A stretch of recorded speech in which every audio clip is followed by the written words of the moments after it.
সকালবেলা আমি এখনও বিছনা থেকে উঠতে পারিনি। ওঠার আগেই কালকে আমি একটা ভিডিও পোস্ট করেছিলাম, যেটা হলো আমার খুব শখ হলো যে আমি কলকাতা গেছি, একটু ভিডিও করব। তো তোমাদের সবসময় তো তোমরা দাদা ভাইয়ের ভিডিও দেখো, তাই ভাবলাম যে আমিও একটা ভিডিও করি, ট্রাই করি, আমারও বেশ ভালো লাগছে। তো সেই ভেবেই কিন্তু একটা ভিডিও করেছিলাম। তোমাদের প্রথম থেকে একটা ঘটনা বলি। কথাটা হচ্ছে, কালকে তোমাদের দাদা ভাইয়ের কাজ ছিল, মানে মেয়েকে নিয়ে স্কুল যাওয়ার ছিল। কালকে ইম্পর্টেন্ট ছিল মেয়ের স্কুলে, যে রেজাল্টটা দেবে, তার জন্য তোমাদের দাদাভাইকে আমি নিয়ে যাইনি। তাই টুম্পাকে বললাম, টুম্পা তুই চল আমার সাথে, একটু আমি একা একা যাব। কারণ দেখো, আমি তো আর এই যেসব মানুষগুলো এই যে কমেন্টগুলো করেছে না, যে কলকাতা বাবার জন্মে দেখেনি, সত্যি কলকাতা আমরা ছোটোবেলা থেকে সত্যি কোথাও যাইনি।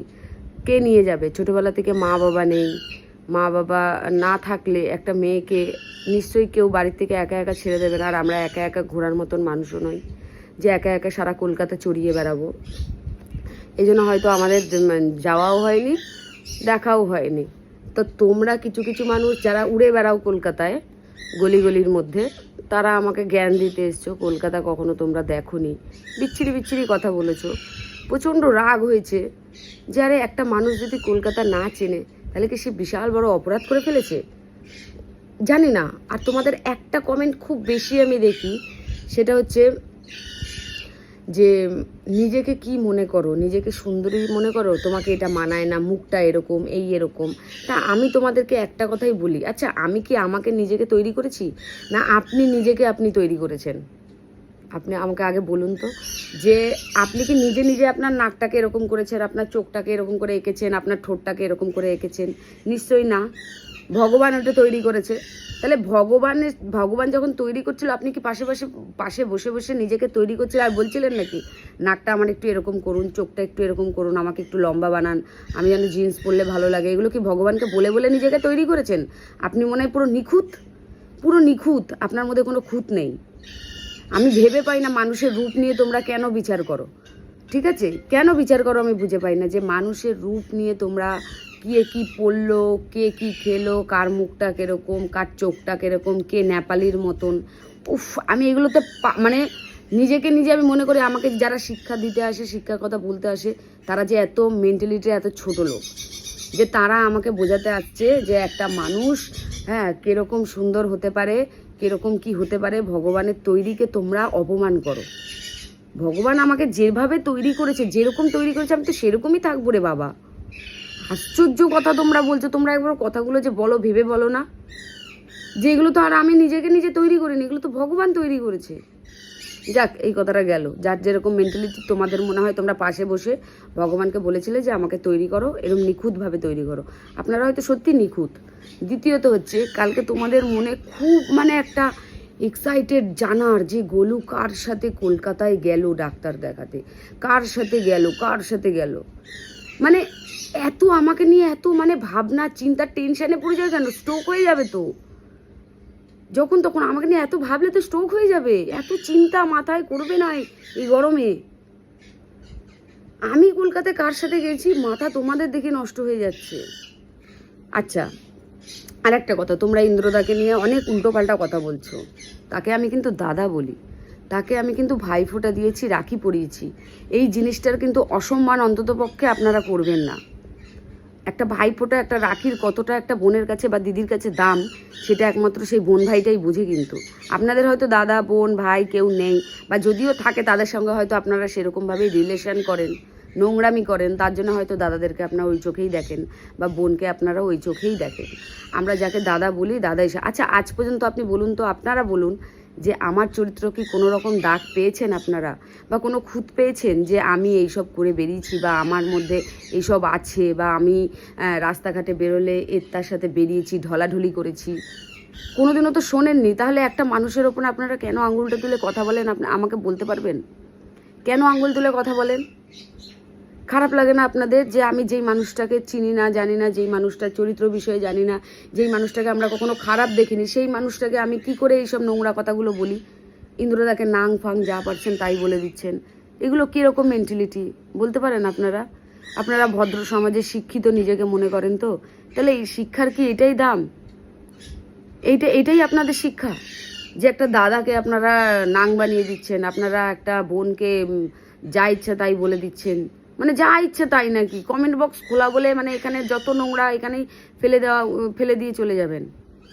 আর একটা কথা বলছি, হ্যাঁ ইন্দ্রদা আমাদের দমদম থেকে আমাকে ডাক্তারের ওখানে নিয়ে গেছিলো, কেন সেটাও আপনাকে খুলে বলে দিই, মানে আপনাদের তো খুব টেনশন আমাকে নিয়ে, কি হলো ব্যাপারটা, দরজাটা বন্ধ করো তো। হ্যাঁ কি হলো ব্যাপারটা, তো তাদের জন্য এই ভিডিওটা, যে কালকে তোমাদের দাদাভাই বললাম মেয়ের যে রেজাল্ট ছিল তার জন্য তোমাদের দাদাভাই যেতে পারেনি। আর কথা হচ্ছে আমি টুম্পাকে নিয়ে গেছি, আর কালকে আমার অ্যালার্জি টেস্ট ছিল, কারণ আমার যে নাকের অপারেশনটা হয়েছে তোমরা সবাই জানো, সেই অপারেশনের সময় আমার এখানে যে পলিপ আর হাড়টা বাঁকা ছিল সেটা ঠিক করেছে, কিন্তু 20% কিন্তু আমার অ্যালার্জি রয়েছে, সেটা কিছুদিন না গেলে, কয়েক মাস না গেলে কিন্তু আমার হতো না অ্যালার্জি টেস্ট। এর জন্য আমাকে 5-6 মাসের টাইম দিয়েছিল। তো কালকে আমার অ্যাপয়েন্টমেন্ট ছিল, অ্যাপয়েন্টমেন্ট থাকাতে আমি এখান থেকে একা গেছি, কিন্তু ডাক্তারের সাথে অনেক রকম কিছু কথা বলার আছে বা অনেক রকম টেস্টের ব্যাপার রয়েছে, সেগুলো তো আমি করতে পারবো না একা একা, কোথায় কি যেতে হবে করতে হবে, আমি অত ফরওয়ার্ড নই এই রাস্তাঘাটের বিষয়ে বলতে পারেন, কারণ আমি কখনো একা এইসব জায়গায় যাইও না, অত পারিও না। এর জন্য ইন্দ্রদাকে ওখানে ফোন করে ডাকা হয়েছিল যে দাদা আসো, তো দাদা জানতো যে দাদা আসবে, উনি ফ্রেশ হয়েছিল, কিন্তু দাদার কালকে অফিসে একটা মিটিং ছিল, ইম্পর্টেন্ট মিটিং ছিল, তারপরেও দাদা সেই মিটিংটা ক্যান্সেল করে যে না বোন অসুবিধায় পড়বে, বোনের এটা শরীর খারাপের ব্যাপার, আমাকে যেতেই হবে, তার জন্য কিন্তু দাদা ডাক্তারের কাছে এসছিল, আমাকে ট্রিটমেন্ট করিয়েছে। সেখানে দাদাকে কেন কোনো ভিডিওতে নিয়ে নিই, কারণ দাদার প্রবলেম ছিল, অফিসে মিটিং জয়েন করেনি, সেখানে যদি আমার ভিডিওতে তাকে দেখা যায়, দাদার অফিসের অনেক মানুষই আমাকে দেখে, সেখানে যদি দেখা যায় একটা অন্যরকম ব্যাপার হবে, তাই দাদা বললো যে বোন আমাকে নিস না আজকে অন্তত পক্ষে। আমি বললাম ঠিক আছে নেব না।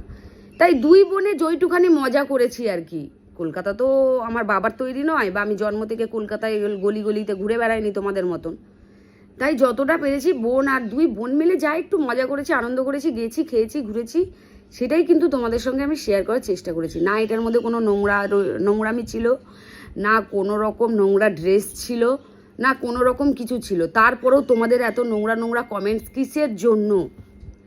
কিসের জন্য এত নোংরা কমেন্টস?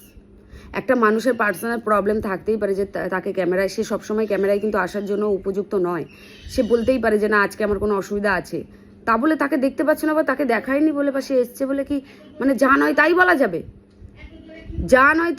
যাবে? এই জন্যই বলছি যে এত না টেনশন করে আমাকে নিয়ে তোমরা রিল্যাক্সে থাকো, ভালো জিনিসটাকে ভালোভাবে নিতে শেখো। হ্যাঁ যখন খারাপ কিছু হবে, খারাপ কিছু বলো বা আঙ্গুল তুলে দুটো কথা বলো, আমি সহ্য করে নেবো, আমি মেনে নেবো, কিন্তু যেখানে কোনো খারাপ কিছু নেই, একটা নোংরা কথা তোমাদের মানে নিজেদের মতন করে নিজেরা ভেবে নিচ্ছ যে আমরা দাদাকে যে চোখে দেখি, আমরা বোনকে যে চোখে দেখি, সেই চোখেই আমরা ও মনে হয় সেই চোখেই দেখে, এই ভাবনাটা তোমরা দূর করো।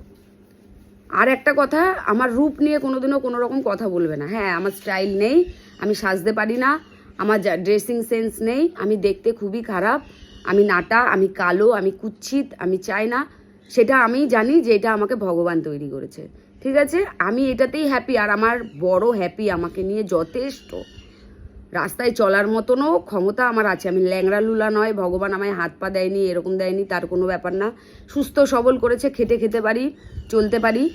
তো আমাকে নিয়ে এত টেনশন তোমরা করো না, আমার রূপ নিয়ে, আমার গুণ নিয়ে, আমার কি গুণ আছে, আমার কি রূপ আছে, এই নিয়ে আমার পরিবার খুবই হ্যাপি, আমার শ্বশুর বাড়ি থেকে, আমার বাপের বাড়ি থেকে সবাই হ্যাপি।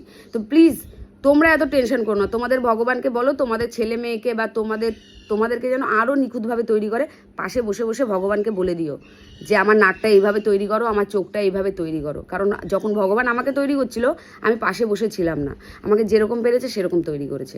আর আমি এরকম মেকআপ করে অন্ততপক্ষে ক্যামেরার সামনে আসি না, ভালো ড্রেস ফ্রেস পরে অন্ততপক্ষে মেকআপ করে ক্যামেরার সামনে আমি কখনো আসি না, আমি নর্মাল যেরকম থাকি আমি সেরকমই আসি, আর সেরকমই তোমরা দেখতে পাও। আর মাঝে মাঝে যে সাজি, সেটা তো প্রত্যেকটা মেয়েই সাজে, এই যে বলো যে একটা ভিডিওতে দেখি রিলসে এই সেজে গুজে এখন এসছে বলে এরকম লাগছে, আরে সাজা গুজাটা কিসের জন্য? ভালো লাগার জন্যই তো মানুষ সাজে, কিসের জন্য? যে সুন্দর লাগার জন্যই সাজে, তাহলে আমরাও তো সুন্দর লাগার জন্যই সাজি, যখন সুন্দর করে সাজি তখন সুন্দর লাগে, যখন ঘরে ন্যাচারাল নর্মাল থাকি সেরকম তো নর্মালই লাগবে, তাই না? মানুষ তো ঘরের মধ্যে সারাক্ষণ মেকআপ করে চোখ এঁকে বসে থাকে না। তোমাদের মানে মেন্টালিটিগুলো প্লিজ তোমরা একটু চেঞ্জ করো, একটু মানুষের মতন মানুষ চেঞ্জ করো। কলকাতা কি সল্টলেক সায়েন্স সিটি তোমরা এগুলো কখনো ঘুরেওইনি? হ্যাঁ সত্যিই তো ঘুরিনি, আমি তো সেটা ভিডিওতে বললাম যে আমি এই প্রথম আসলাম। তা প্রথম এসে কি মানুষ কি সব দেখে নিয়েছে নাকি? মায়ের পেট থেকে বেরিয়ে মানুষ কি সব চিনে নেয় নাকি? না পেটের ভিতর থেকে সব শিখে আসে দেখে আসে? আমাকে কেউ কখনো নিয়ে যায়নি, সেই সুযোগটাই হয়নি। আমার মা বাবা ছোটোবেলা থেকে নেই, তা আমাকে কে নিয়ে যাবে? আর তোমাদের দাদা ভাই তো এই তো সবে 14টা বছর হচ্ছে, শ্বশুর শাশুড়িকে নিয়ে জ্বালা যন্ত্রণা ভোগ করে থাকি, কোথাও যাওয়ার সুযোগ পাই না। তোমাদের মতন তো উড়িয়ে বেড়াই না অলিগলি। আজ গেছি, তুলেছি, 2 বোনে একটু মজা করেছি, সেই ভিডিওটা করেছি। এত টেনশন তোমাদের, কে গেছে, কে ক্যামেরা করেছে, কে ভিডিও করে দিয়েছে, কে কি কথা বললো, কে খেলো, কে কি করলো। উফ, জানি এগুলো বলে কোনো লাভ নেই, যার যেরকম মেন্টালিটি সে সেরকম ভাববেই। আমার বলার কর্তব্য আমি বলে দিলাম। আমাকে যার অপছন্দ লাগবে, আমি যখন অত কুৎসিত, আমাকে যখন দেখতে ইচ্ছা করে না, তাহলে আমাকে দেখো কেন ভাই? আমার ভীষণ হাসি লাগে যে যখন আমাকে দেখতে ইচ্ছা করে না, সেই জিনিসটাকে নিয়ে খুলে বসে থাকো, দেখো তো দেখতে থাকো, আর যদি না ভালো লাগে না দেখো। তো আমার বন্ধুরা সবাই তোমরা আমাকে অনেক ভালোবাসা দিয়েছো। এই ফার্স্ট টাইম এরকম কোথাও বেরিয়ে নিজে ক্যামেরা ধরে নিজে নিজে এরকম ভিডিও করেছি, টুম্পা করে দিয়েছে, আমি করেছি, একটা মানে ঘুরতে বেরোনোর একটা ব্লগ করেছি, আমার ভীষণ ভালো লেগেছে। তো যাই হোক, তোমরা যদি চাও তাহলে আমি এরকম মাঝে মাঝে এরকম ভিডিও আনবো। ঠিক আছে, তোমরা সবাই ভালো থেকো, টাটা।